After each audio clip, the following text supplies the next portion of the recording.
إن الحمد لله أصلي وأسلم على نبينا مصطفى محمد صلى الله عليه وسلم وعلى آله وصحبه أجمعين أما بعد أعوذ بالله من الشيطان الرجيم بسم الله الرحمن الرحيم സൂറ അൽ ബഖറ 284-ാമത്തെ ആയത്ത് അൽ ബഖറ സൂറത്തിന്റെ അവസാന ഭാഗത്തേക്ക് നാം കടക്കുകയാണ്.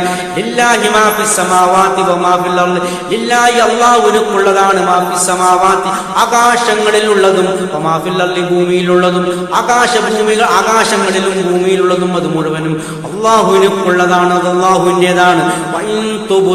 ഇനി നിങ്ങൾ വെളിവാക്കുകയാണെങ്കിലും മാഫി അൻഫുസിക്കും, നിങ്ങളുടെ മനസ്സുകളിലുള്ളതിന് ഔ തുഖ്ഫൂഹു, അല്ലെങ്കിൽ നിങ്ങൾ അതിനെ മറച്ചു വെക്കുകയാണെങ്കിലും എന്ന് പറഞ്ഞാൽ നിങ്ങളുടെ മനസ്സിൽ നിങ്ങൾ വെളിവാക്കുന്നതും അതുപോലെ മറച്ചു വെക്കുന്നതുമായ കാര്യങ്ങൾ യുഹാസിബുക്കും ബിഹില്ലാ, അള്ളാഹു അതിനെ വിചാരണ ചെയ്യുന്നതാണ്.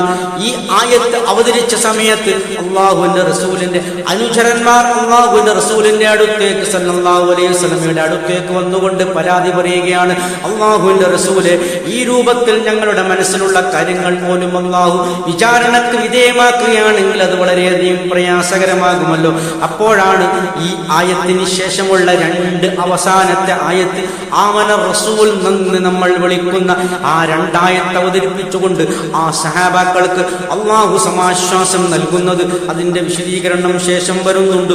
നോക്കൂ, നിങ്ങൾ അല്ലാഹു പറയുന്നത് അപ്പോൾ അള്ളാഹു പുറത്തു കൊടുക്കുന്നതാണ് ലിമൻ യശാഉ, അവൻ ഉദ്ദേശിക്കുന്നവർക്ക്, അവൻ ഉദ്ദേശിക്കുന്നവരെ അവൻ ശിക്ഷിക്കുന്നതുമാകുന്നു. അങ്ങനെ വിചാരണയ്ക്ക് ശേഷം അള്ളാഹു ഉദ്ദേശിക്കുന്നവർക്ക് അവൻ പുറത്തു കൊടുക്കുകയും അള്ളാഹു ഉദ്ദേശിക്കുന്നവരെ അവൻ ശിക്ഷിക്കുകയും ചെയ്യും. അല്ലാഹു അലാ കുല്ലി ഷൈഇൻ ഖദീർ, അല്ലാഹു എല്ലാ കാര്യത്തിനും കഴിവുള്ളവൻ തന്നെ എന്ന് പറഞ്ഞുകൊണ്ടാണ് ഈ ആയത്ത് ഉപസംഹരിക്കുന്നത്. ഇതിന് ശേഷമാണ് ആമന റസൂൽ എന്ന് പറയുന്ന എന്ന് തുടങ്ങുന്ന 2 ആയത്തുകൾ അവതരിക്കുന്നു. അതോടുകൂടി അൽ ബഖറ സൂറത്തിന്റെ സമാപ്തി ഉണ്ടാകുകയാണ്. ഇത്രയുമാണ് ഇതുമായി ബന്ധപ്പെട്ട് വിശദീകരിക്കാനുള്ളത്. സത്യമായി മനസ്സിലാക്കാൻ സജ്ജനം തന്നെ അല്ലാഹു ഉൾപ്പെടുത്താൻ.